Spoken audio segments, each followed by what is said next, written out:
I welcome you all for my today's session. In today's session, I'm going to discuss about the basis of oscillator. Myself is Gayatri Priya, Assistant Professor in the Department of ECE of RMD Engineering College, Chennai. So, through this session, I would like to emphasize my learning outcomes. At the end of this session, the students will be able to understand the basis of oscillator circuits, and that's going to be my general objective.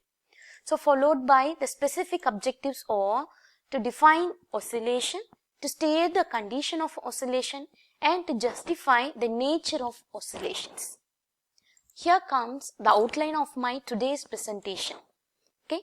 First, I am going to define and we are going to identify the practical cases of oscillation, followed by how an oscillation can be produced and what are the conditions for oscillation, and finally the different nature of oscillations we are going to get. Getting into the part, what is an oscillation? I have shown here an example, a ball being connected to a thread. Okay, so if we consider the position 3 as the standard one, that is, it is going to be the central portion, means what happens, the ball has to swing to position 2 to position 1, and in the return path it has to again come to position 3. It should not stop with this itself. Again, the ball has to move to position 4 and ends up in position 5. In the return path, again it has to come to position number 3. Yes, you are correct. This is nothing but a to and fro motion. Okay. Technically, the oscillation is defined as process of repeating variation but with respect to certain equilibrium. Or we can say it is a periodic variation of matter between two values about its central value. Yes. Can you give certain practical examples where we could see oscillations? You could have imagined. Yeah. Yes, you are correct. The ocean tide itself oscillation. Yes. Next one is the pendulum of a clock. Spring. Okay. The spring will be having an upward and downward movement. Okay. Next, swing movement, followed by the vibrant string of any musical instrument. Here I have given the image of a guitar. Is that all? No. We could see more and more oscillations not only in the mechanical system, almost in all the domains. Even our heartbeat during the process of circulation itself is an oscillation. Next, coming to the share market. Okay, we will be saying that share market swelling, there is a money swelling over there. This is a good example for oscillation. And finally, our brain nerve will be fluctuating, that is, it will be firing at every moment. That itself an oscillation. Even in the title slide, I have given the best example as the Newton slider. Okay. Next, coming to the part, how an oscillation is being produced. Yes. Consider a tank circuit. This is going to be an inductor and a capacitor.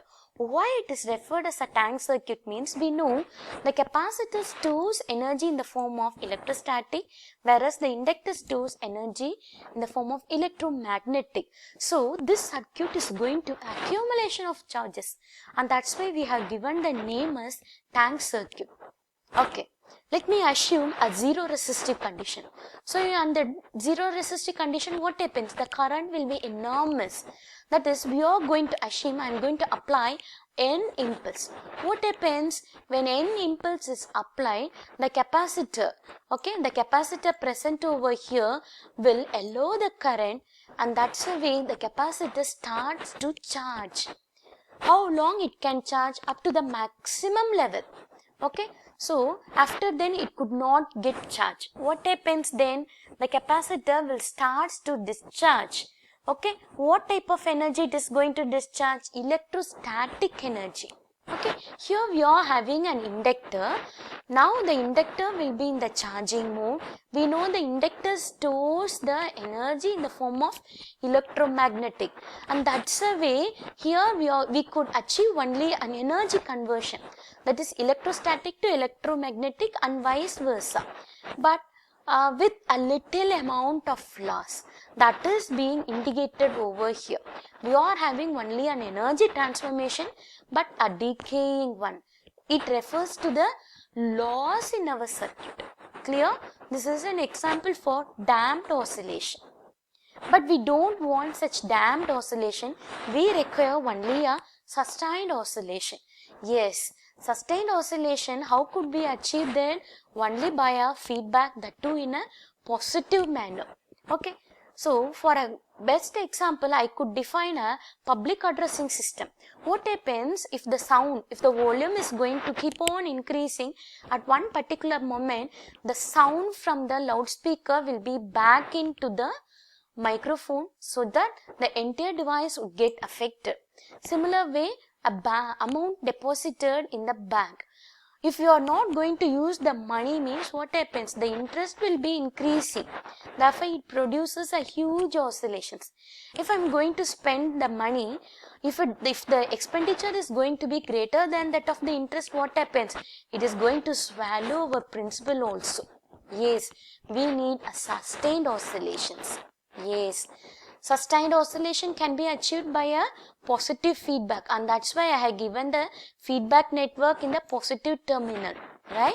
So the feedback network will be taking a sample of the output network back to the input in order to adjust the variation in the input signal, whether there is an increase or decrease in amplitude that could be adjusted by the feedback factor.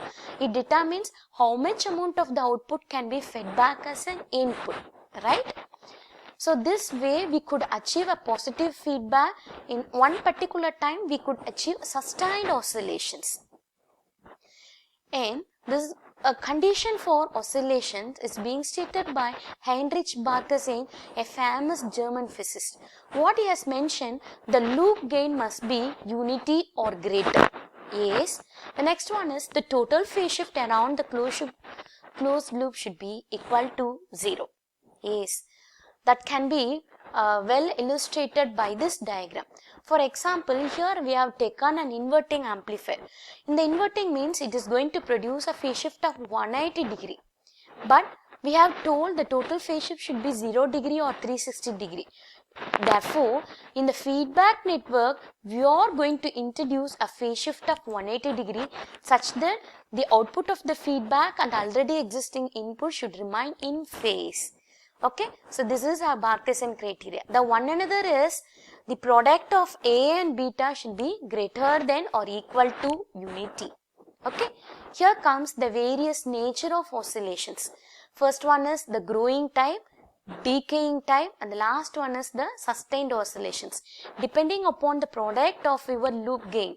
Okay, that is the product of your amplification factor and the feedback factor, that is referred as loop gain. Depending upon the loop gain, we can achieve 3 categories of oscillations, but the preferable one is sustained oscillations, where we could achieve a constant amplitude of fixed frequency. Yeah, here it is going to be a quick recap of a short quiz.